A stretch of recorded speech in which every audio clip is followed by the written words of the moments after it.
Nowadays, I feel like there's a lot more competition. Honestly, Instagram is just not like the perfect place. That's one of the big things too for videographers is the editing capability. What advice would you give for a videographer to get more business from realtors? The Real Estate Video Blueprint Podcast. I am super thrilled for this episode because we have brought the man behind the camera out from behind the camera. Hopefully this all records to interview my good friend and videographer, Andy Dinh. What's going on, man? What up? Thanks for having me. Thanks everybody for tuning in. It's my first time. I'm kind of nervous. He's been on like a podcast before. No, you've been on. You get in front of the camera. So, sometimes. But no, I'm excited to dig in with you because we've worked together for a long time. You've shot content for even longer and kind of like dabbled in the space and then went full time. So I'm just excited to kind of like dig into like your journey and then just like kind of, you know, we were talking earlier about like things that we're seeing on Instagram right now and algorithm stuff and just, you know, kind of chop it up. So it's been 4 years working together. I know. I was like, crazy. It feels like forever. I've never been committed to like any other job this long. Oh, I thought I was like, you and Emmy have been together for so long. So You're the second. Lucky me.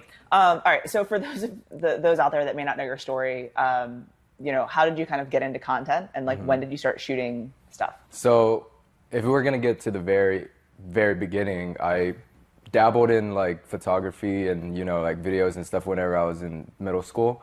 Got a first point and shoot, so I was just like dabbling around taking family pictures and stuff.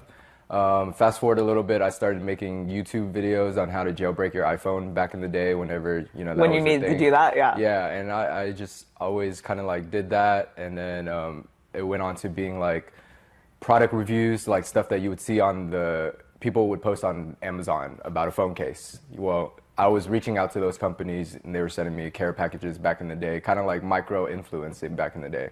So that was cool. And you were in like middle school, high school? Yeah, so I was in like 7th grade, you know, and then I stopped doing that for a little bit.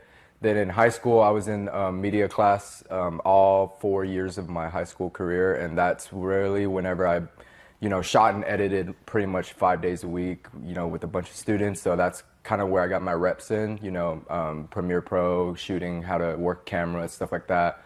Bought my own camera. College, I did a few photo shoots, like, you know, graduation portraits. I worked for the school editing all 3 years of, for 3 years of the school. And then I was like also shooting sports for the school. So I've always been doing media for a long time. And then after I graduated, I got my career in cybersecurity. I was working a corporate job, and then I transitioned over into video, like going back into video because I had just been shooting photos for the past few years. Got my first Sony, dabbled around with some video work with like random creatives in Dallas, you know, in the music scene and stuff. And that's kind of like whenever I fell back in love with doing videos. But I never thought it was going to be like a career or anything. It was just like a side thing. And I never thought of it as a career whenever I was doing it the whole time.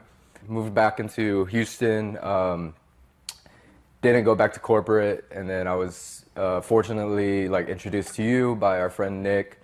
And at that time, like I was still kind of like, I had never done anything real estate related. You know, I didn't even own a gimbal. I was just like, you know, like freehand like hype videos and stuff, like making little recaps and stuff. So that's really all I really dabbled into video. But then kind of like whenever, you know, I came back and then we got introduced to each other, and then we tried a few times, you know, like mimicking what I saw was, you know, being produced by Nick and others. And at the time there wasn't a lot of real estate videos that I could like, you know, like on Instagram, especially where you were trying to attack the market, there was not a lot of examples for you to see. So luckily, you know, you trusted me to like get better, because like at that time, like I'm sure it would be a lot different now if we, you know, first got introduced to each other and you have a quality that you want, and then like, you know, I give you like 1/3 of that, you know. But at the time, you know, like thank you for like taking the chance and, you know, letting me grow, because like we grew substantially, you know, like your team, your success also contributed to, you know, my skills and, you know, letting me getting the reps in and then, you know, getting better over time. So definitely like that whole year 2020 whenever we, you know, wanted to do like a retainer basis and stuff. Like it started off really well. Like 2020, whenever we started our retainer basis, it started off really well. And then, you know, COVID happened and we were shut down for a few months. But during those months, like I really took the time and like really got to upgrade my gear, you know, like got the necessary stuff to make better real estate videos. And like all of that transition to say like, you know, we've been working together since then, and you know, like everything has just been great since then. Yeah. What a heartfelt moment. No, one thing that I think is really cool, and you know, like if you guys don't follow Andy on Instagram, you should at least check him out. You know, give him a follow if you feel so inclined. But like, people see you now and like see the stuff that you're shooting now and the stuff that you're doing outside of the real estate space, and they're like, holy shit, like this is so cool. Like, you know, like you're so lucky, this and that. And so like, when I'm thinking about what you're saying, like you've been shooting content for like 15 years. Yeah. You know what I mean? And so it's like sixth grade pretty much. It's like, it's been such a journey for you, you know, that like, you know, people are like, oh man, like must be nice, or look at you making it or whatever. And like, I know you get DMs like that sometimes based on some of the people that you're shooting with and some of the content that you're shooting, obviously not me, but you know, you're doing some pretty cool stuff, and it's like, you've been putting in freaking work. So that's what's cool. And the other thing that I think is funny is like, I remember that first video we shot together, and I think it was like 2019-ish, and it was in that house in the East End. And I remember like Nick was showing you how to use a gimbal and like doing all of that. And like, I remember getting the video back, and at the time I was like, holy shit, this is awesome. Like you did a really good job. But I recently watched that video and I was like, oh my God. Like I didn't, my lens was not wide enough. Well, and like there were moments where it would like jolt or jerk or whatever. And I'm like, he had a gimbal. Like, how did that even happen? You know, so it's like looking back at it now, like for where you are now, and also how quickly you shoot a house. It's like, you know, we were probably there for a couple hours, and like I thought it was so amazing. So it's cool to have seen your journey in both the real estate content of like, it's very easy to look at a house tour versus house tour, but then also like just all of the other stuff that you're shooting is really cool. But like, you know, I always get asked like, how did I get into this world of like shooting music and like doing all the cool stuff? And like, it always comes back to the neighborhood spotlight that we did. And that neighborhood spotlight that we did, we had been shooting that series for at least almost 2 years. So it was just like right time and right place. Like, I don't think the dots would have aligned if I wasn't there shooting that neighborhood spotlight with you. And then, you know, like you had already left, and then, you know, I was outside shooting my drone. A friend was just there from Dallas, got acquainted, and then, you know, invited me to shoot a music video, a concert. And then that concert led to more things and more things and more things. And like, really, ultimately, like I always, you know, I'm always thankful to you for giving me the opportunity and like the platform, because like, I always just thought like once I graduated college, you know, it was just going to be like a normal career, which, you know, I never thought that I would go back into the video or media world, which I was like truly passionate about, but I never thought that I would have an opportunity to make that leap. And it really just stemmed from, you know, meeting you and doing that work for like 2+ years. And then, you know, finally getting into the world that I really, really like.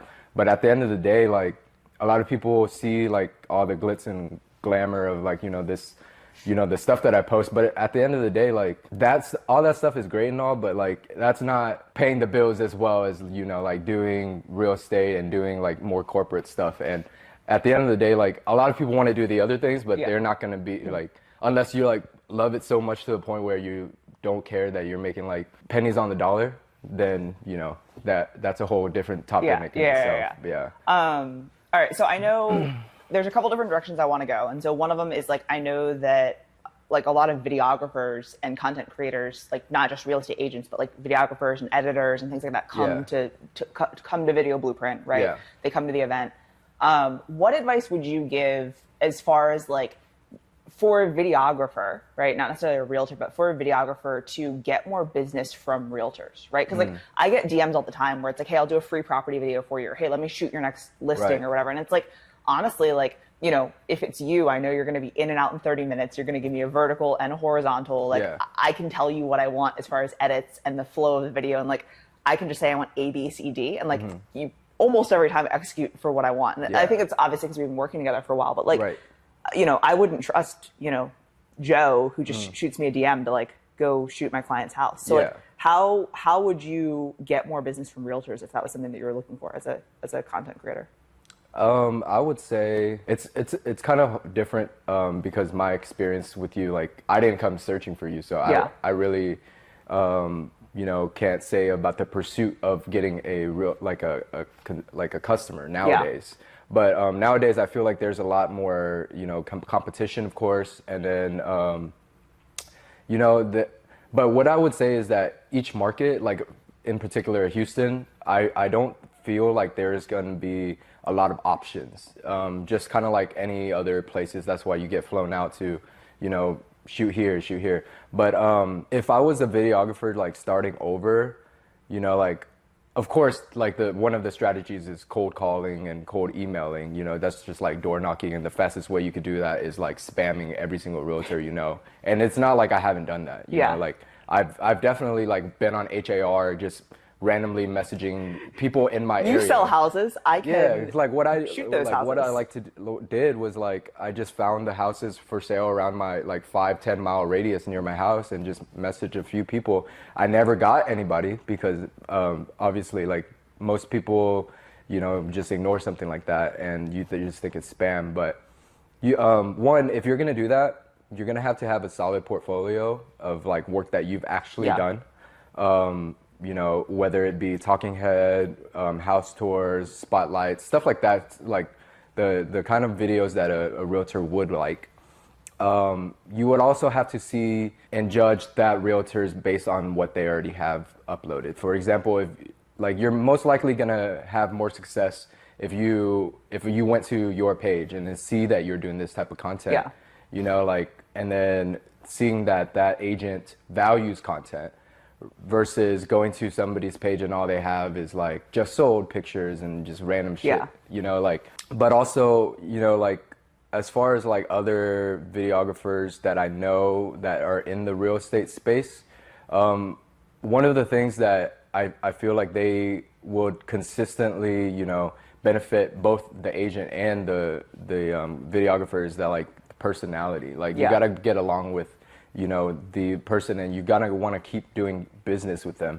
I've had the pleasure of working with, tons of realtors, but would I necessarily go back and work with 50% of them? Probably not, So at the end of the day, it's just kind of like realtors in itself, but also kind of different. But like realtors, everybody is just like all the realtors are selling the homes, and it's not like they're building the homes, like they're not like going in and doing everything by themselves, like the home already exists, and then like it's their job to kind of like give you the guide to how to get your home. But as far as like a videographer, sure, you can get like whatever. If you want to pay half of what I cost to somebody else, you might not get the same packages, you might not get the same deliverables, and it's just kind of like there's a lot of factors that go into that. Well, and I think like one of the things that you said was like you have to build up a portfolio and you have to have like content that you've actually shot, because you can't just be like, hey, I shoot homes and you've never shot a home before.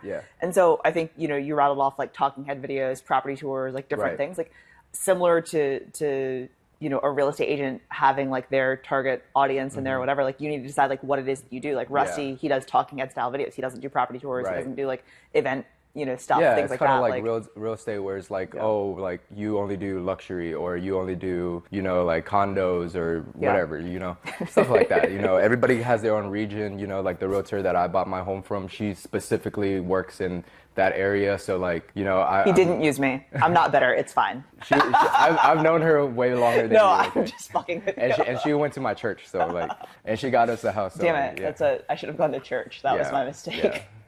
No, I'm just fucking with you. No, I mean, I think that's important. All right. So getting into content a little bit, as far as like, what do you feel like is working right now? Like, as we first met, it was like, I want to shoot property tours. I want to do community spotlights.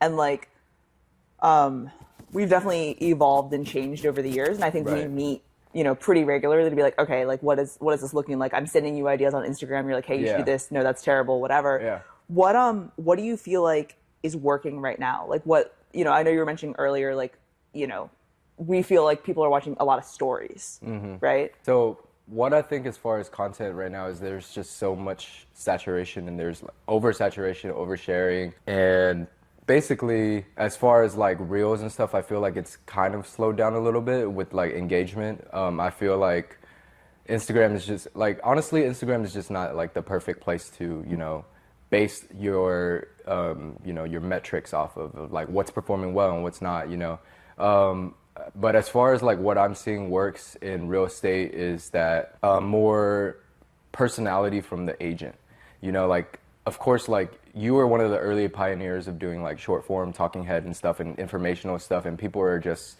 catching up in the last year. We've done neighborhood spotlights for damn near 3 years, and people are just now starting to do that as well. Basically, like if we had started to do spotlights maybe like 2 years later down the road and we're still continuing to do it now, I feel like some stuff like that would definitely be like popping off more on Instagram. Because one, you talked about like, collaborations, what sets apart a realtor, if I was to go like look at a realtor's page, is like, okay, she's good at selling houses, she has all of this stuff, but like what else like does she do? And that's where the personality comes from. Like, and of course, sharing on your stories, about your interests and hobbies and stuff like that, gives your audience kind of like a window inside to your life that without actually meeting you. And whenever they do meet you, and it's kind of like the same as they see you online, then it's easier to build the relationship, easier to build like the connection and wanting to be their friend. Yeah. So that's one important thing with like, not just real estate, but like all business in general. That's what I kind of like picked off of you and then like implemented into my career. And then that really took off my career. And all you do is show off your shoulders and eat food is really all I see on your story, bro. Like we're on, and play basketball. We're on year 3 of doing the 300 day challenge though. Like that's kind of like a metaphor for, like our whole relationship, like our whole work life, so I wouldn't be, here without your motivation, your work, and really grateful for that. But as far as like, Andy, like I'm feeling really good on this episode, I was just like, I feel great now. I'm giving credit where credit's due. No, I appreciate you, bro. Yeah. But yeah, I mean, content is ever like always changing, like a few, for the past few months / year, it was all like the hyper edits and stuff like that. And then now people are like backtracking away with that, And so something that's funny on that, because and we never gave into that. Yeah. Well, what I was going to say is, so like with the talking head stuff, I remember like for a while we were talking about like the different captions. We were talking about finding an editor to add in more, because you're like, I can do this. You're like, but you don't want to pay my prices for me to do this. No, so like, because especially if we're doing 40, 50 videos at once. And so like, I mean, you went down like a few rabbit holes of like trying to find some people or like sending a couple of videos to people or whatever. And like, I just never really liked those. I like what we're doing with the blueprint page with those, because it's like, it's the event and it's happening, and it's not like stock B-roll, right? It's like, it's people writing down notes or people at the event. But like Hormozy came out and he was just like, okay, I'm done with this hyper edit. I'm done with the flashy stuff. And like, it's going to be me talking direct to camera, and me shooting shit on my phone. And like, this is what I'm doing now. And like, I think it's just interesting to see how like cyclical everything is. And how, there's always trends, like, and if you're always catching trends, you're always trying to run after something. So my approach to like my work, and, like, of course there's going to be like stuff that, the people that I work for want, like, for example, restaurants or agents, they want to do kind of like, if there's a popular trend that's like easily done, and it's effective, then I'll do it. But if it's going to be like, oh, if I'm going to make you a brand video, or like if I'm going to make you like a highlight video, I'm not going to use a trendy song just because it's trendy right now. Like, I want you to have a song that, or like a video that's timeless, that you can watch like 2-3 years and not get, like transformed back into, oh, that song was trending back in the day. Like nobody goes and listens to Harlem Shake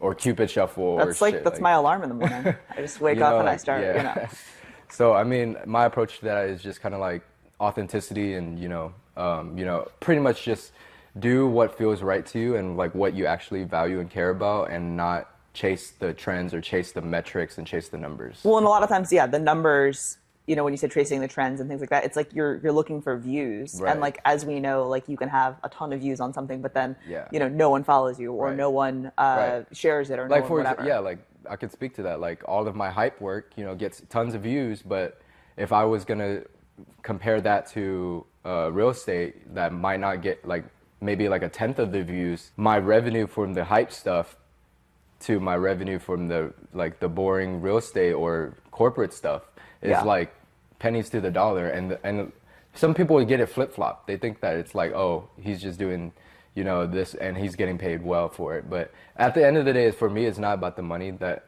is the reason why like I chase this. Like I never even, you know, I've been doing this media stuff for so long. I never thought once about monetizing it or making it into a career and chasing that. I was always just doing it for the art, but the money came later. It's cool to get paid for it too. Yeah, it's cool to get paid for it now, especially like whenever like the opportunities now is just even greater because now everybody wants content, no matter like what type of business you are. You know, like I think whenever we were starting off like doing real estate stuff, and then we were doing like all the spotlights and like a majority of like the people that we would go interview and like all these businesses, they wouldn't have anything on their page. Like we were one of the first, maybe it's like for some of these businesses, we were the first one that gave them professional content. Well, and then like some of them like come back and like, hey, can I use this video? Can I use this video? Yeah. But like, and then now everybody's like, okay, I need to make a monthly package for this. And that's where everything, you know, starts coming back in as far as like, you know, businesses needing content. And, you know, they're having a hard time finding people that can do that type of content for them on a consistent basis. Well, and that's where I think that there's opportunity, like speaking to the videographer out there that may be watching, is like there's opportunity in, like I know some of the places that we've shot at, like you do monthly content for them or they have a new product rolling out that they want to hype up or whatever. And it's like, here are the things that we can do as far as photo and video and all that so that you have, you know, a month's worth of content for the rollout of your new sandwich or I'm just a little hungry. So that's the first thing. Like I can really go for a sandwich. So yeah, I mean, I think that there's definitely opportunity to branch out from like the things that you're doing to, you know, dig in a little deeper. What are you doing as far as content goes? Like we were talking earlier about like with stories and things like that. Like I find I get way more engagement on my stories than I do on my posts. And like, I think you said it earlier that, you know, you're showcasing who you are, you're showing your personality, you know, people are getting to know you. So that's why they're watching them. In addition to that, like, is there anything that you're doing to garner more views on your stories? Like, are you... Not necessarily, like, trying to force engagement on my stories or whatever. I just kind of pick up on a few patterns, you know, like, that definitely help, especially, you know, it's kind of like if you're about to drop an album, like, if you're a music artist and you're about to drop an album, of course you're gonna, like, tease, like, snippets and, like, stuff here and there, you know, like that builds up the excitement for the release date. So like if I know I'm about to drop a video soon, I would definitely want my stories engagement to be up. And one of the things that I've noticed is that like pretty much Instagram doesn't want you to be posted, or like not Instagram, but like people in general. Like if you go on someone's story and it has like 25 little dots, you're most likely not going to want to click through. Oh, like they have 25 stories up. Yeah. So I feel like a good sweet spot, like throughout the whole day, is probably like 10 at most for me. But the very first story of the day has to be, you know, something that gets a lot of attention or engagement. And, you know, some of the things that I do on my story is like, I'll post like a funny interaction through like text or DM. It could either be like me trolling somebody or like, you know, something kind of like, oh, I get like a stupid lowball offer or something like that. And I feel like that a lot of people, you know, like would reply to that or think it's funny. Or like send an emoji or send react. An emoji. Another thing is maybe like you can try like a poll, get like more clicks on, you know, like asking them like, are you going to go to the gym today or like whatever, you know? But the first story is always going to be like the one that is the most important to think about for the rest of the day. And then, you know, like if that one has good engagement in the first hour or so, like you'll know the next couple of stories you post, you'll get bumped to the front of the stories. So as far as stories go, don't post like a repost of your post. Like you've got to do something that's going to be engaging. Don't share somebody's video for your first post of the day, because most of the time, like... I'll stop sharing your stuff then.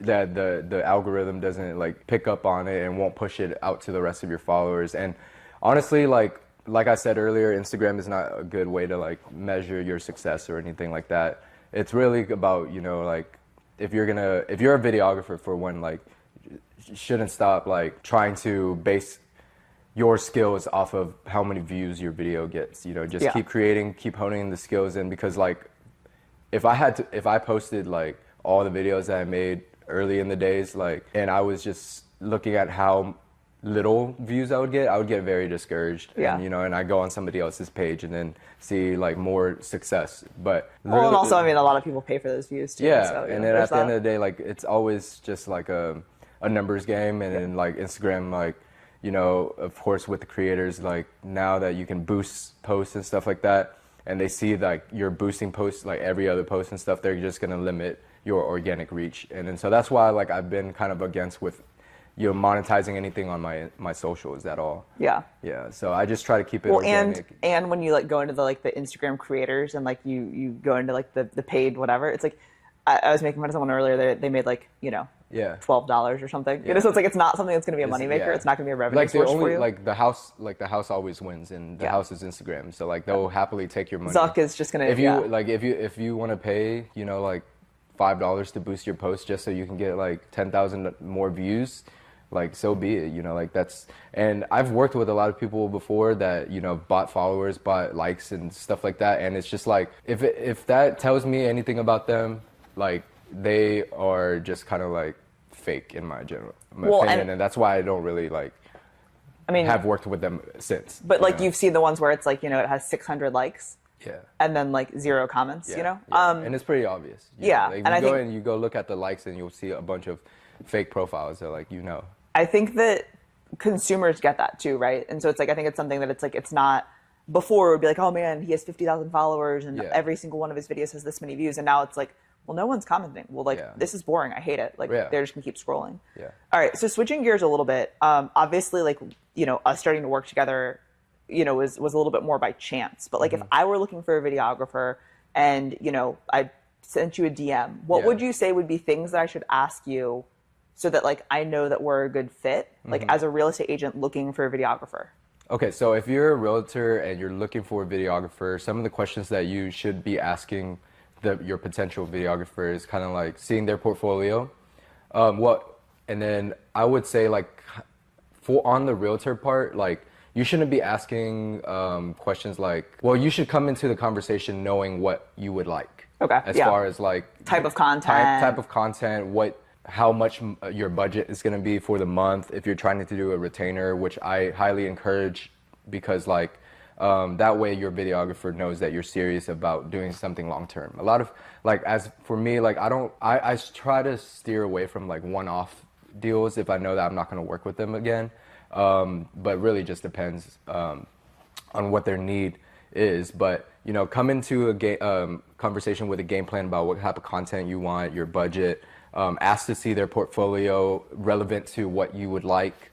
Ask them like how many clients they're currently working with and their availability, because if chances are if you want a lot of content, you know, like you're gonna have to, you can't just bank for the amount of time that they're gonna show up and shoot. You have to think about the editing time and how long realistically like it's gonna take for these deliverables.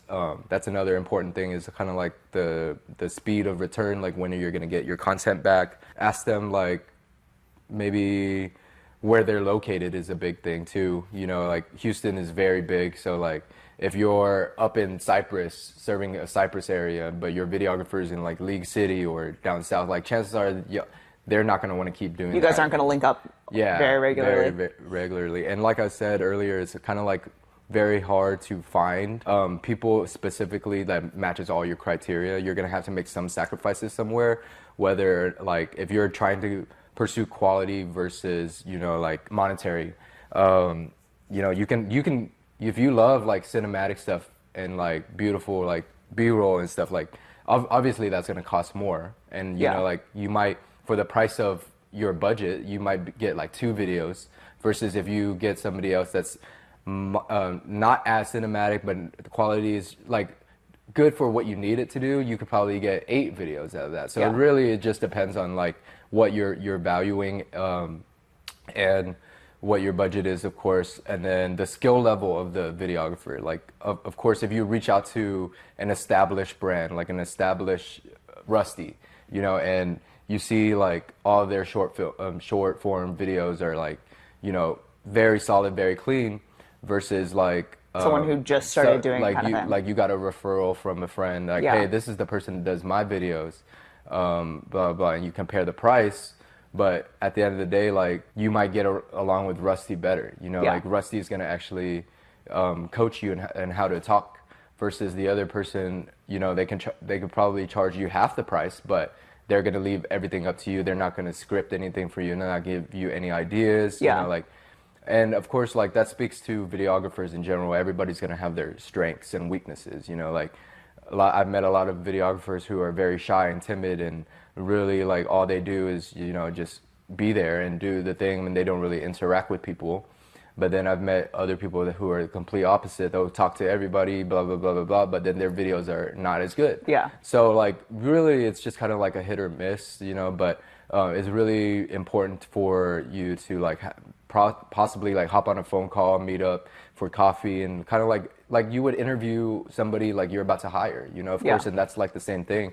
And it's really the videographer's job to, you know, make it streamlined, make it everything, you know, as easy as possible, and not like beat around the bush, you know, like, and really show their personality and know that you guys can get along. And sometimes, like, I would deny jobs just off of the phone call, like the phone call conversation. Like, if I've had realtors that come to me knowing exactly what they want, but then I tell them the quote and they're like, no, I want this, this, and that. And like, I'm like, okay, well, then I would try to, like, steer the conversation in a different direction. And then if it doesn't come off like a good feeling to me that we would be a good compatibility, then I would be like, hey, like, I don't think I can take you on as another client. I'm very busy. But here are some, like, other my people colleagues. you could reach out to or whatever. Yeah. So, you know, it's also good for, like, videographers to, especially in the real estate niche, you know, to kind of, like, connect with each other so we can refer jobs, because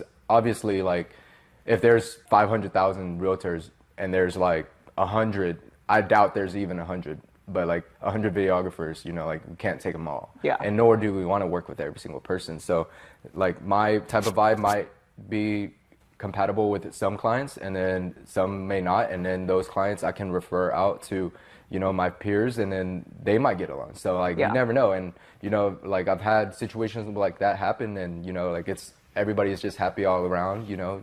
But I'm like glad that I don't really have to do this relentless search of, like, interviewing and, you know, of, like, trying to pick up clients anymore. Really, like, my hardest challenge is when to say no nowadays. Like, and not everybody's gonna, you know, gel with you. You know? Yeah. Just kind of like real estate in general. Like, sure, like, somebody you want somebody's business to help them find a house, but, you know, they might be so demanding, and then that time looking for a house might span a year. And then now, like, the rate of return isn't as, you know, as feasible for you. Yeah, for sure. No, I mean, I think that it's important to see portfolios and things like that, because, you know, I don't think, for most videographers that I know, it's like they have kind of their niche thing, or the thing that they enjoy doing, and then they can sometimes do other things. And so finding, like, the right fit for the right types of videos. And so I know a lot of people, like, they shoot, like, short form with one guy, and then they do, you know, their property tours with someone else, and then, you know, they have different people doing different things. And so, well, it's important to know. Let me flip the script and ask you, like, what are top 3 things that, you know, like, you find very valuable of keeping me around over the years, and what would you tell like your friend, your glowing personality, like, if you're asking you for advice on how to find a videographer in, say, California? This is like my podcast. I'm supposed to be asking the questions, so I don't really like being in the hot seat. But no, I mean, I think that, I don't know that I would have much of a different answer than what you already said, right? So, like, I think that it's important to understand what you're looking for and the style of video. It's difficult because, like, for you, and, like, I know that real estate isn't, like, the niche that you want to be in, but, like, for you, if I were to look you up on Instagram, like, I think we have maybe, like, 2 collab posts, like, ever, because, like, I collab your real estate page, right? So looking up people, seeing their work, also asking them for their portfolio, because, I mean, you shoot a lot of content that, like, isn't on your page, right? You probably edit hundreds of videos a month that, like, you don't put them all on Instagram. So the portfolio is important. I think the personality fit's important too. And I think that, like, the cost and the timeline are good to know. I think the other thing that is important as well is, like, understanding how quickly, you know, to get things back, and if that can ever be adjusted. And so I know, like, working with you, like I can be like, hey, I need this one like ASAP, and then the rest can be whenever, or this is this or this is that. But like we generally have an understanding of timeline, and so like I know in shooting with Rusty as well, like it's normally like, hey, this is the timeline, but then like if there's one that's like these are the market stats for today, and you know whatever, he's like able to get things turned around. And then I think just like understanding like what the editing process looks like and stuff, and what the edits look like, because like that's one of the big things too for videographers, is that the editing capabilities, because it's one thing to like be able to shoot, you know, nice cinematic B-roll and stuff like even events and stuff like that, but you know, like how their style is, how their color grading is, like how their flow, music, effects, like all of these things are kind of like another conversation for like in terms of skill set for a videographer. But you know, as far as like real estate content goes, like I'm pretty sure like your best course of action of finding, you know, content as far as like housing and stuff like that, maybe trying to, like if you're valuing speed of delivery, like I would say like try to find like a larger company, not like an individual, because chances are they'll have like an editing team, they'll have like multiple videographers multiple and like people, but if you're trying to find somebody that, you know, like if you're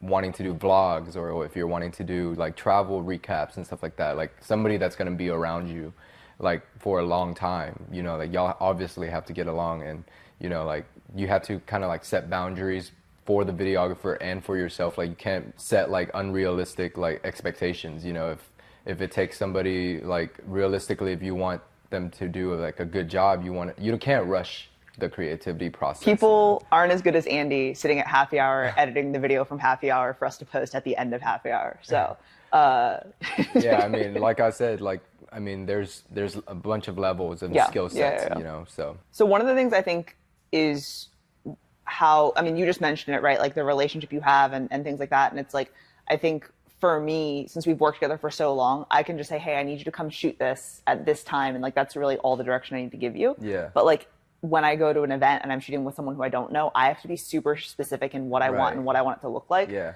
How would you suggest like having the conversation as a real estate agent, me having the conversation with someone about like, hey, I want to work together long term. Like, what does that look like? Because you mentioned it earlier, like, you know, that you would prefer to work with agents on a retainer basis of like, hey, you know, we're going to commit to each other for the year. So it looks like monthly, or commit to each other for 6 months. Like, how is that? Do I just say like, can we work together long term, or how would I? So what I would say is like, of course, like if I was a realtor approaching a videographer, like I would try to do all the due diligence first, do like all the research, and see kind of like if they have any reviews up, or if they have any like referrals that have worked with them, and you know, like you can kind of like ask different questions. And of course, like the videographer is always going to want to gas themselves up and like saying like, oh, I'm great to work with, blah blah blah, I can offer you this, this and that. But you know, like if they don't like uphold those promises, then of course like there's gonna be like, you're just gonna have to start all over. So what I typically, like if I were to sign, like not that I do too much retainer basis nowadays, but if I were to, you know, do a retainer with the client, I would say like, hey, like how about we have to commit to like this X amount of videos for 1 month. And you know, like I have to tell them like, hey, like it's not gonna be like a straight off the bat you're gonna go viral or you're gonna get thousands of views because I'm shooting it. You know, like that's not like realistic, you know. And some people get lost in that. Yeah, a lot of people like think that, because you say that, I'm like nodding my head like, yeah, of course. But like people but I don't think I've had like any videos that like flop or anything. Like if anything, like whenever I do videos for people, that's usually their best video. Like not to toot my own horn or anything. But so basically though, like what you would say is pick a time frame and then pick the quantity. Yeah, I would say like 1 month is like, in the course of a month, like let's say we have 4 shoots together and see how that goes, see how we work together, and kind of like on a trial, because like, and then like obviously if things go great, you know, and we vibe and, you know, like, and want to continue doing work, then we would propose it, just kind of like the same way that we started off, you know, like we did our first work together in like September of 2019, and then we just did a few like one-off things all the way until the end of the year, and then that's whenever you're like, okay, hey, I have a content plan for 2020. This is what I want to do, and then like you said, or you were like, okay, I want to do like 15 videos, 15 shoots or whatever a month. What does that look like? And then obviously, like for example, if I at the time, let's hypothetical numbers, so it's easy math. Like if I were charging $100 or $200 a video for one-off times, and then like if I were to do a retainer where it was like guaranteed 15, then I would give you like a 25-30% discount on that, because you know that's kind of like now you're like on salary base. Andy doesn't charge $200 a video. But I mean, we kept the same like package, like retainer, for like 2+ years, and like, you know, like over that course of the 2 years, like I hope like I was able to show like my value that I brought to you, like, and then you obviously like liked keeping me around. So then, you know, like then we would renegotiate, just kind of like any type of like business deal, or like, you know, switching from job to job, you're gonna negotiate your salary. But also at the end of the day, like the reason why we've been together for so long, and it's not even really about the money at this point, you know, is the working relationship. And like I don't have to go seek like if I were to drop our contract, for example, and I would to make up for that, making me nervous. Like I would have to go start all over and like go seek other realtors that, you know, work long term and stuff like that. And it's never a perfect, you know, it's never a perfect thing. Like especially nowadays, whenever, you know, a lot of videographers, they're not really chasing that side of the business. Like they're wanting to do all the cool stuff, and that's really what they're focusing on. But and then, you know, they might not be attracted to real estate in general, you know. So there's people that have skills to do real estate, but then they hate real estate. Or I've had a friend that you're describing Rusty Gates' real estate career. I have a friend that's like amazing videographer, and he worked with the Rockets for 5 years, and he hates sports. Yeah. So like, you know, like there's never like an ideal perfect person that, you know, that might meet all your criteria, but you're like I said at the beginning, you're gonna have to make some sacrifices, and you know. No, and I think that's good advice, is to do like the trial run, try it out for a little bit, and then go from there. Yeah. All right, man. Well, hey, I appreciate you immensely for all of the work that you do and how creative you are, and then obviously coming on today and sharing. So thank you, and follow Andy on Instagram if you don't already. It's just Andy Dinh now, right? Yeah, at Andy Dinh. And then if you want to look at my real estate page, it's Silent Shutter Media. He posts like not very often on that page. All right.